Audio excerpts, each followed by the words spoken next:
BJP राज्य कार्यालय नहीं जाऊँ राज्य सभापति मनमोहन सामल प्रेसमिट प्रोग्राम था तो परिवर्तन करने आज प्रधानमंत्री जो प्रयास कर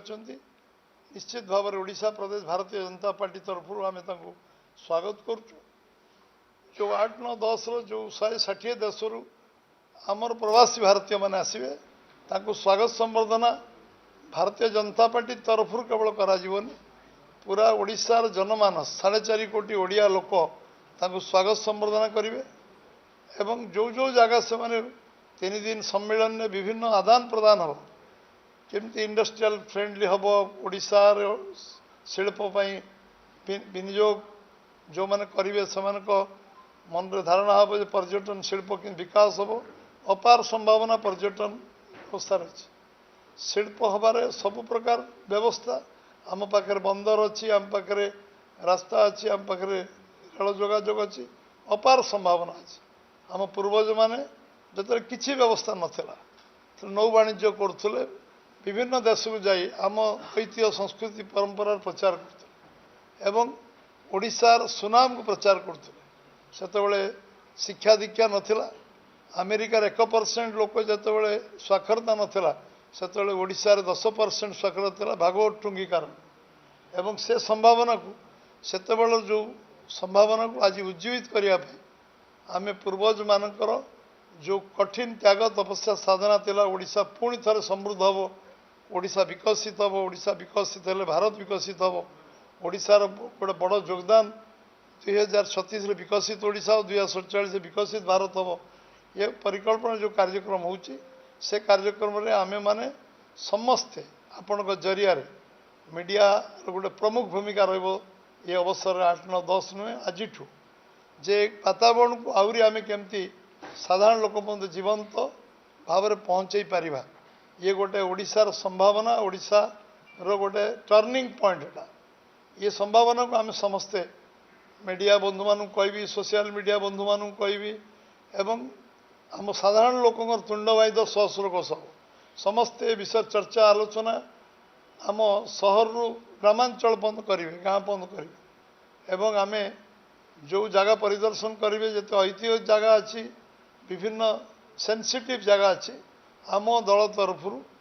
साधारण लोकों सहयोग रे स्वच्छ भारत कार्यक्रम ये काली पहर दिन 2 दिन स्वच्छ भारत कार्यक्रम हो आज किस जगह रही से कार्यक्रम को आम त्वरान्वित करूँ ये गोटे आंदोलन में पड़ने स्वच्छ भारत प्रधानमंत्री कार्यक्रम एवं समस्ते पदयात्रा करेंगे सबू जिला हेडक्वार्टर मानक पदयात्रा करेंगे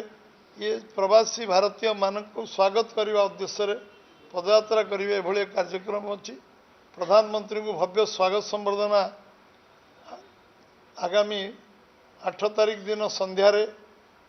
भुवनेश्वर विमान बंदर दिज्व से भाईजाग आसवे पहुँचे व्यापक स्वागत संबर्धना दिज्व एवं सबू जिते प्रवासी भारतीय आसो जो मैंने विमान बंदर स्वागत संबर्धना करा एवं एक संभावना को उज्जीवित करने आम 4.5 कोटी लोक एकाकार हवा सारा भारत वर्ष जो माने पूर्वज माने प्रवासी भारतीय भाव में आसवे एठी को आम पर्यटन क्षेत्र को जीवा नवा बुलेवा एवं ताकू स्वागत संबर्धना करवा आतिथ्यतार ओडिशा केबे कमी ना कमजोर नुहे आतिथ्य आम समस्ते बहुत आगे अच्छा सब आम भव्य स्वागत संबर्धना करवा रुचिपूर्ण स्वागत संबर्धना करवा एवं समस्ते तादे सम्मिलित हवा एकाकार हवा एवं ओडिशार जस जो ये जो आमे आमे जो परिचय सृष्टि करवा जमती आज आम पाखे बर्तमान आदिवासी मेला लगी बर्तमान आम एग्जिबिशन पड़िया ए समय विभिन्न प्रदर्शनी विभिन्न मेला विभिन्न महोत्सव आम राजाराणी उत्सव चलती आम पाखे ये म्यूजियम अच्छी विभिन्न प्रकार जो नेचुरल जू नंदनकानन अच्छी विभिन्न जगह खंडगिरी उदयगिरी ठू आरंभ कर रत्नगिरी पर्यंत आम पाखे बहुत जगह जो अच्छी जो जगह को परिदर्शन से करेंगे जो से करेंगे ये कथा को नहीं वार्ता सारा विश्व में प्रचारित हो सारा विश्वर ये जो जो संभावना अच्छी से जो देखी जी जाणिकी जी से एक कथा को प्रचार प्रसार करेंगे ये व्यवस्था को त्वरान्वित करवा ମୁଁ ଭାବୁଛି ମିଡ଼ିଆର ଗୋଟେ ବହୁତ ବଡ଼ ଯୋଗଦାନ ରହିବ। ସବୁ ମୁଁ ସାରା ଓଡ଼ିଶାର ଜନସାଧାରଣଙ୍କୁ ଆହ୍ୱାନ କରିବି, ଇଏ 3 ଦିନ ଗୋଟେ ଉତ୍ସବ ମୁଖରିତ ଓଡ଼ିଶା ଉତ୍ସବ ମୁଖରିତ ହେଉ। ଆମର ଆତିଥ୍ୟତା ସମସ୍ତଙ୍କୁ ପ୍ରଦାନ କରିବାରେ ଆମେ ସମସ୍ତେ ସହଯୋଗ କରୁ ଏବଂ ଏ କାର୍ଯ୍ୟକ୍ରମରେ ମହାମହିମ ରାଷ୍ଟ୍ରପତି 10 ତାରିଖ ଆସୁଛନ୍ତି, ପ୍ରଧାନମନ୍ତ୍ରୀ 9 ତାରିଖ ଆସିବେ, ରାତ୍ରି ରହଣି କରିବେ, 10 ତାରିଖ କାର୍ଯ୍ୟକ୍ରମ ଯୋଗ ଦେବେ, 8 ତାରିଖ ପ୍ରଧାନମନ୍ତ୍ରୀ ଆସିବେ, 9 ତାରିଖ କାର୍ଯ୍ୟକ୍ରମ ଯୋଗ ଦେବେ ଏବଂ ଆଜି ସନ୍ଧ୍ୟାରେ ଆସୁଛନ୍ତି ଆମ ବୈଦେଶିକ ବ୍ୟାପାର ମନ୍ତ୍ରୀ, ଯିଏ ନୋଡାଲ ଡିପାର୍ଟମେଣ୍ଟ ଏକ୍ସଟର୍ନାଲ ବୈଦେଶିକ ବ୍ୟାପାର ବିଭାଗ, ଓଡ଼ିଶାର ସରକାର ଆମର ମୁଖ୍ୟମନ୍ତ୍ରୀ ମୋହନ ମାଝୀ ନେତୃତ୍ୱର ତତ୍ତ୍ୱାବଧାନରେ ଏ କାର୍ଯ୍ୟକ୍ରମର ସମୀକ୍ଷା ରେଗୁଲାରଲି ହେଉଛି, ପୁରା ମନିଟରିଂ ହେଉଛି, ବ୍ୟବସ୍ଥା ହେଉଛି, କେମିତି ସବୁ ପ୍ରକାର ଓଡ଼ିଶା ସରକାରଙ୍କ ତରଫରୁ ସବୁ ବ୍ୟବସ୍ଥା ଠିକ୍ଠାକ୍ ହୋଇପାରିବ ଏବଂ ଏକୁ ମନିଟରିଂ କରୁଛନ୍ତି କେନ୍ଦ୍ର ସରକାର ଆମର ବୈଦେଶିକ ବ୍ୟାପାର ବିଭାଗ। ଏସବୁ ବିଭାଗକୁ ଆମର ଯେଉଁ କାର୍ଯ୍ୟକ୍ରମକୁ ସମସ୍ତେ ଅକୁଣ୍ଠ ଚିତ୍ତରେ ଲାଗିଛନ୍ତି, ଆମ ସାଂସଦ ବିଧାୟକ ଆମର କାର୍ଯ୍ୟକର୍ତ୍ତା ସମସ୍ତେ ଏ କାର୍ଯ୍ୟକ୍ରମ ଲାଗିବା ସହିତ ସାଧାରଣ ଲୋକ ଏବଂ ଯେଉଁମାନେ ଆମ ଓଡ଼ିଶାରେ ବିଭିନ୍ନ ଇଣ୍ଟେଲେକ୍ଚୁଆଲ ଅଛନ୍ତି, ସମସ୍ତଙ୍କର ଆଗ୍ରହ ଇଚ୍ଛା ଅଛି ପ୍ରଥମ ଥର ପାଇଁ ଏଭଳି ଏକ ପ୍ରବାସୀ ଭାରତୀୟ ସମ୍ମିଳନୀ ଆମ ଓଡ଼ିଶାରେ ହେଉଥିବା କାରଣରୁ ଏ କାର୍ଯ୍ୟକ୍ରମକୁ ଆମେ ସ୍ୱାଗତ କରୁଛୁ ଭାରତୀୟ ଜନତା ପାର୍ଟି ତରଫରୁ ଏବଂ ଭବ୍ୟ କାର୍ଯ୍ୟକ୍ରମକୁ ପ୍ରଧାନମନ୍ତ୍ରୀ ରାଷ୍ଟ୍ରପତି ଏବଂ ଆମର ଯେଉଁମାନେ ଆସୁଛନ୍ତି ତାଙ୍କୁ ମଧ୍ୟ ଆମେ ବହୁତ ଅଭିନନ୍ଦନ ଜଣାଉଛୁ, ଧନ୍ୟବାଦ ଜଣାଉଛୁ, ସ୍ୱାଗତ କରୁଛୁ ଏବଂ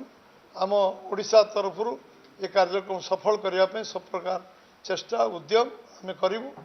ଏ ବିଷୟ ଆପଣଙ୍କୁ ଅବଗତ କରିବା ପାଇଁ ଆଜି ଏ ସମ୍ବାଦ ବାର୍ତ୍ତା ଥିଲା। ଏକୁ ବ୍ୟାପକ କେମିତି କରାଯିବ ଏ ବିଷୟରେ ଆପଣମାନେ ମଧ୍ୟ ଓଡ଼ିଶାର ଜଣେ ସଚେତନ ନାଗରିକ ହିସାବରେ ଆପଣ ମଧ୍ୟ ଚତୁର୍ଥ ସ୍ତମ୍ଭ ହିସାବରେ ଏ କାର୍ଯ୍ୟକୁ ଆଗକୁ ନେବେ। ସମସ୍ତଙ୍କର କଲେକ୍ଟିଭ୍ ରେସ୍ପନ୍ସିବିଲିଟି ଅଛି, କେବଳ ସରକାରର ନୁହେଁ, ବିଜେପିର ନୁହେଁ।